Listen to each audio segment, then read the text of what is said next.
함께 보실 말씀 창세기 50장입니다. 창세기 50장 18절로 21절의 말씀 저와 여러분이 교독하여 읽겠습니다. 제가 먼저 읽습니다. 그의 형들이 또 친히 와서 요셉의 앞에 엎드려 이르되 우리는 당신의 종들이니이다. 요셉이 그들에게 이르되 두려워하지 마소서. 내가 하나님을 대신하리이까. 당신들을 나를 해하려 하였으나 하나님은 그것을 선으로 바꾸사 오늘과 같이 많은 백성의 생명을 구원하게 하시려 하셨나니 당신들은 두려워하지 마소서. 내가 당신들과 당신의 자녀를 기르리이다 하고 그들은 간곡한 말로 위로하였더라. 아멘. 어제 우리가 요셉의 아버지의 장례식을 살펴보았다면 오늘은 그의 형들의 반응들을 살펴보게 됩니다. 형들이 와서 요셉의 앞에 엎드리죠. 우리는 당신의 종들이니 우리를 돌보아 달라는 두려움이 있는 장면입니다. 오늘 주의 깊게 살펴볼 내용을 중심으로 해서 말씀을 함께 묵상해 보도록 하겠습니다. 내용 같이 1번입니다. 아버지 야곱이 죽은 후 요셉의 형제들은 어떻게 생각합니까? 오늘 본문 15절을 보면 형제들이 이렇게 생각합니다. 아버지께서 살아 계실 동안 아버지를 보고서라도 요셉이 참았지. 만약 그 이후에 어떻게 변화될지 몰라라는 그 마음이 두려움으로 가득 차게 되었던 것 같습니다. 그래서 불현듯 자신의 죄가 떠오르고 그 죄에 대한 불안감들이 이들에게 가득했던 것이죠. 우리가 그에게 행한 모든 악을 다 갚지는 아니할까라는 생각이 들었던 것입니다. 하나님의 사랑과 용납을 경험했던 형제들이지만 용서를 받았을 뿐만 아니라 가나안에서 이곳까지 이사를 했고 이제 자신이 삶을 살 수 있는 모든 터전들이 다 마련되었지만 여전히 이들은 두려움 가운데 휩싸였던 것입니다. 이런 호의가 어디 있겠습니까? 하지만 모든 상황을 자신의 기준으로 자신의 악한 행동을 보면서 해석했던 것이죠. 그 안에서 진정한 자유와 하나님의 섭리를 경험하지 못했던 것입니다. 내용 관찰 2번입니다. 형제들의 거짓 유언을 들은 요셉은 어떤 반응을 보입니까? 형제들은 자신의 두려움으로 엎드릴 뿐만 아니라 아버지의 잘못된 유언을 이야기합니다. 내 형들이 내게 악을 행하였을지라도 이제 바라건대 그들의 허물과 죄를 용서하라 하셨나니 당신 아버지의 하나님의 종들인 우리 죄를 이제 용서하소서. 그 이야기를 듣자 요셉은 울기 시작합니다. 분명 모든 상황들이 다 정리된 것 같고 화해로운 가정이 된 것 같은데 형들이 이제 거짓말까지 하는 것이죠. 아직도 형들이 자신을 의심하는 모습을 보면서 그는 분노를 내거나 화를 내거나 반박하는 말을 하지 않습니다. 그저 울 뿐이었죠. 요셉은 참 눈물이 많은 사람입니다. 애굽에서 처음 형들을 만났을 때도 자신을 밝혔을 때도 그리고 지금 이 순간에도 형들을 향하여서 울고 있습니다. 형들을 향한 진심이 항상 그는 있었던 것입니다.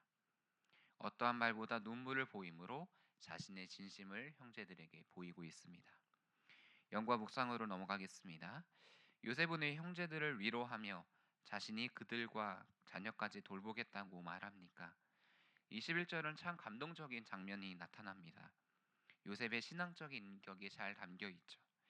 하나님의 사랑과 은혜를 경험했을 뿐만 아니라 형제들을 용납했을 뿐만 아니라 그 성숙한 모습이 잘 나타나 있습니다. 은혜를 경험하는 자가 보이는 이 성숙함, 자신을 어려움의 순간에서 구해주신 그 하나님의 손을 형들에게 펼치고 있는 것입니다. 그는 또한 가족을 책임지는 가장의 모습으로 변화되어 있습니다. 형들을 만난 후에 아버지와 모든 형제들을 다 이곳으로 오십시오 했던 그의 모습이 이제 형들의 자녀들까지 내가 돌보겠습니다 라고 이야기하는 겁니다. 상처를 덮을 수 있는 것은 다른 것이 아닙니다. 계속된 사랑뿐입니다. 사랑을 받은 자는 사랑을 베풀 수 있게 되어 있습니다. 하지만 사랑을 받지 못한 자는 끝까지 자기 중심적으로 삶을 살아가게 되어 있습니다. 사랑이 모든 죄를 다 덮고 사랑이 모든 인생을 변화시키게 되어 있습니다. 하나님의 사랑의 능력은 참 놀랍습니다. 그 사랑으로 인해 한 사람의 인생이 변화될 뿐만 아니라 한 가정이 변화되는 모습을 우리는 살펴보게 됩니다. 그런데 이 사랑을 어떻게 경험하게 됩니까? 하나님의 사랑을 경험했던 한 사람이 그 사랑을 흘려보내고 그 사랑이 가득 차게 되어 있습니다. 우리는 이 창세기를 마무리하며 가는 이 시점에서 무엇을 기억해야 합니까? 끝없이 이어지는 하나님의 사랑, 모든 것을 다 변화시킬 수 있는 그 하나님의 사랑, 그것을 우리는 기억해야 합니다. 창세기는 단순히 믿음의 족장들이 살아갔던 신앙적인 에세이가 아닙니다. 하나님의 사랑을 통해 믿음의 서사를 그려내시는 한 폭의 수채화와 같죠. 느낀 점입니다. 하나님의 은혜와 사랑을 경험한 요셉이 형제들을 용서하고 가정의 회복을 온전히 이루는 모습에서 무엇을 느낍니까? 오늘날 우리가 살아가는 사회는 겉으로 보기에는 평안해 보입니다. 하지만 실제로 보면 그 어떤 시대보다 불안정한 삶을 살아가고 있죠. 특별히 이 시대가 불안정해질수록 우리는 가정들을 살펴보게 됩니다. 깨어진 가정, 홀로 서 있는 가정들이 참 많은 걸 보게 됩니다. 그럴수록 점점 다양한 상담의 프로그램들이 발달됩니다. 하지만 이런 프로그램들은 온전한 회복을 이루어낼 수 없습니다. 근본적인 해결책은 사랑과 용서에 있습니다. 이것이 하나님께서 주신 가장 좋은 약이자 방법입니다. 이 감정이라는 것을 우리는 조심할 필요가 있습니다.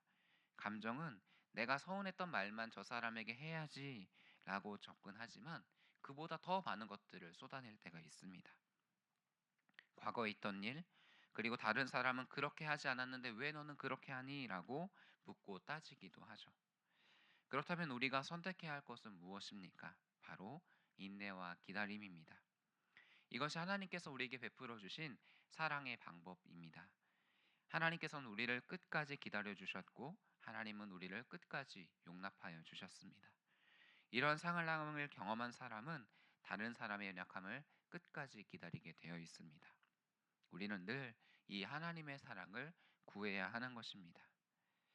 주님, 내 앞에 끊임없이 올라오는 자기중심성, 받은 것보다 더 돌려주려고 하는 이 마음을 다스려 주옵소서. 하나님의 사랑으로 충만하게 하사 그 사랑을 흘려보내는 넉넉한 자가 되게 하옵소서라고 고백할 수 있는 우리의 성숙한 신앙이 되어야 하는 것입니다. 결단과 적용으로 나아가겠습니다. 최근 누군가의 허물을 하나님의 시선으로 품고 용서한 적은 언제입니까? 우리는 이렇게 용서한 적이 참 많을 것 같습니다. 특별히 사도행전 15장을 보면 바울과 바나바가 선교 여행을 준비했던 장면들이 나옵니다. 그런데 분위기가 이상합니다. 마가 요한이라는 한 사람을 두고 두 사람이 다투기 시작합니다. 바울은 1차 선교 때 도중에 마가가 돌아가 버린 일들을 기억하면서 그를 데리고 갈 수 없다라고 하며 심히 다툽니다. 두 사람은 갈라서고 이제 바나바는 마가를 데리고 구브로를 가는 장면이 나옵니다. 그런데 신기하게 그 이후에 마가에 대한 기록이 또 한 번 나옵니다. 로마에서 마지막 편지를 쓸 때 바울이 디모데에게 이렇게 편지합니다. 마가를 데리고 오라. 그가 나의 일에 유익하니라. 혹 우리의 순환에 공동체 안에서 누군가의 잘못으로 어려움에 처하신 분들이 있으십니까? 그렇다면 그저 사랑으로 함께 공동체를 품고 걸어가 주십시오. 놀랍게 함께 인내하고 품고 나아가는 그 인내 속에서 하나님의 일하심을 경험하게 되실 것입니다. 또한 우리는 그 사랑을 경험해 보았습니다. 그 사랑이 결국 한 사람을 성장시키고 그 사랑을 통해 공동체가 건강하게 세워질 것입니다. 그렇다면 현재 나의 꼬여버린 관계와 가정의 문제에 진정한 용서와 화해의 삶이 이루어지기 위해 무엇을 실천해야겠습니까? 우리가 말씀을 적용할 때 적용은 구체적일수록 더 실천하기가 쉽습니다.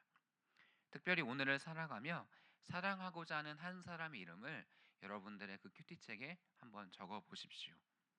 과거에 나의 잘못을 했거나 또는 나에게 관계가 멀어진 사람의 이름을 그곳에 적어가 보는 겁니다. 그리고 그 사람에게 어떻게 사랑을 실천할 수 있을지 구체적으로 적어 보십시오. 따뜻한 격려의 말 한마디가 될 수도 있고 또는 그 사람에게 따뜻한 커피 한 잔을 건네줄 수도 있습니다. 이렇게 우리의 작은 실천을 통해서 우리의 신앙은 더욱 단단해지게 될 것입니다. 그렇게 오늘 하루의 사랑의 실천이 넘치는 여러분들이 되시기를 주님의 이름으로 축복합니다. 함께 기도로